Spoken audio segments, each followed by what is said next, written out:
মৃত্যুর ইতিহাস থাকবে না। যে সিলেবাসের মধ্যে এদেশ যারা শাসন করেছে, এই যারা গোটা ব্রিটিশকে লড়িয়ে দিয়েছে, তৎপর করে ফেলেছে, তাদের ইতিহাস যে সিলেবাসের মধ্যে থাকবে না। বাংলাদেশের বুকে সেই সিলেবাস চলতে দেওয়া হবে না, হবে ইনশাআল্লাহ। ভাইয়ের আমার, সতর্ক থাকতে হবে। মিশন পরিবর্তন করে আলেম ওলামা জ্ঞানী মানুষের মাধ্যমে শিক্ষা কমিশন গঠন করে এদেশের মানুষ, এদেশের মুসলমান, এদেশের ধর্মীয় মানুষ, হিন্দু ধর্ম, খ্রিস্টান, বৌদ্ধ সমস্ত মানুষের আশা এবং আকাঙ্ক্ষা অনুযায়ী সিলেবাস সাজাতে হবে। কোন অবস্থাতেই 92% মুসলমানদেরকে বাদ দিয়ে বাংলাদেশের মানুষ কোন সিলেবাস চায় না, হতে পারে না, হবে না। সেই সিলেবাসের মধ্যে নবী মুহাম্মদ সাল্লাল্লাহু আলাইহি ওয়াসাল্লাম ইতিহাস থাকবে না, যে সিলেবাসের মধ্যে আবু বকর ইতিহাস থাকবে না, যে সিলেবাসের মধ্যে ওমরের গল্প থাকবে না, যে সিলেবাসের মধ্যে উসমানের কথা থাকবে না, যে সিলেবাসের মধ্যে আলীর গল্প থাকবে না, ওই সিলেবাস বাংলাদেশে চলবে না। শাহজালাল ইয়ামানির ইতিহাস থাকবে না, শাহ মাকতুর ইতিহাস থাকবে না। যে সিলেবাসের মধ্যে এদেশ যারা শাসন করেছে, এই যারা গোটা ব্রিটিশকে লড়িয়ে দিয়েছে, তৎপর করে ফেলেছে, তাদের ইতিহাস যে সিলেবাসের মধ্যে থাকবে না। বাংলাদেশের বুকে সেই সিলেবাস চলতে দেওয়া হবে না, হবে ইনশাআল্লাহ। ভাইয়ের আমার, সতর্ক থাকতে হবে, চোখ কান খোলা রাখতে হবে। আজকে ফখরুল সাহেব বলেছেন মৌলবীদের কোনদিন ক্ষমতা আসে নাই, আসার সম্ভাবনা নেই।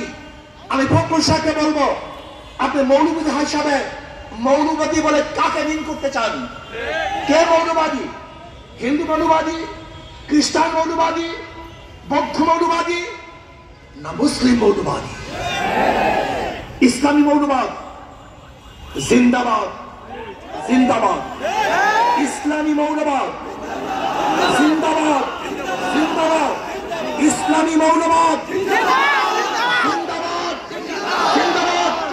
আমরা ইসলামী মৌলবাদে বিশ্বাসী। আমি মুসলমান, আমার মূল ঠিক আছে, আমি মূলকে বাদ দিয়ে রাজনীতি করতে পারি না। 92% মুসলমানদের দেশে ইসলামী মূল্যবোধকে বাদ দিয়ে, ইসলামী মূল্যবোধকে বাদ দিয়ে কেউ কোনদিন রাজনীতি করতে পারে নাই, পারবে না ইনশাআল্লাহ। কাজে আপনি যে স্বপ্ন দেখাচ্ছেন মৌলবাদের ক্ষমতা আসবে না, আসে নাই, সম্ভাবনা নাই।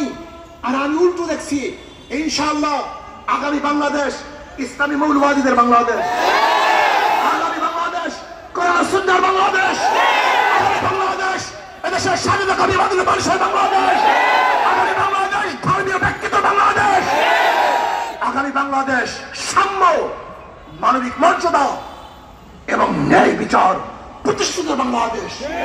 আগামী বাংলাদেশ হবে বৈষম্য বিরোধী বাংলাদেশ। এখানে ধনী, গরিব, শিক্ষিত, মূর্খ, মুসলমান, হিন্দু, খ্রিস্টান, যে জেলে, তাঁতি, কামার, মজদুর, যে সমস্ত ব্যক্তি যেখানে যেভাবে শ্রম দেয় না কেন, প্রত্যেকের অধিকার বাস্তবায়নের বাংলাদেশ। এখানে পুরুষদের অধিকার বাস্তবায়নের বাংলাদেশ।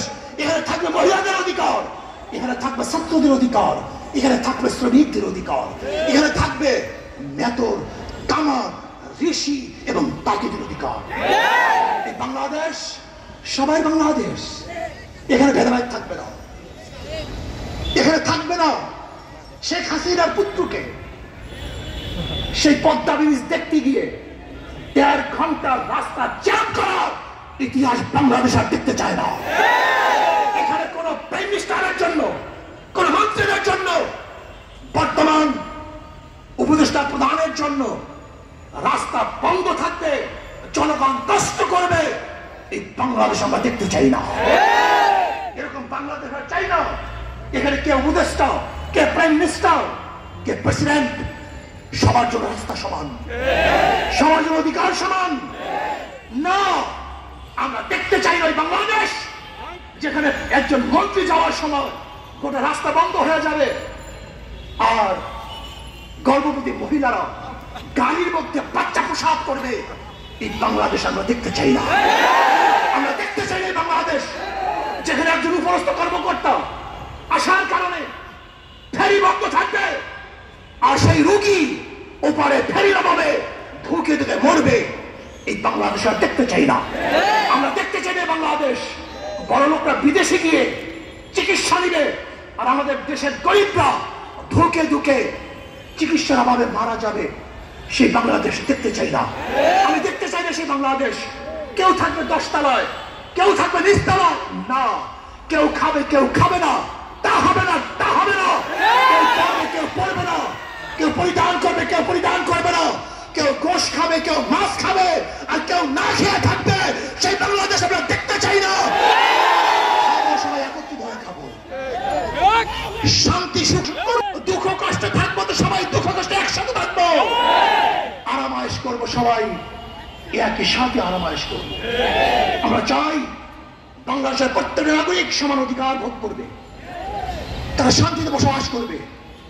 আজকে আমি জামায়াতকে বলবো, আপনাদের জন্য সুবর্ণ সুযোগ চলে আসছে। আগামীকালই নির্বাচন হবে না, হক্কানি ওলামায়ে কেরামের সাথে আপনাদের যে মতৈক্য আছে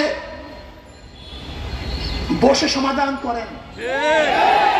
চমৎকার এক সুযোগ, চমৎকার এক সুযোগ। দেখেন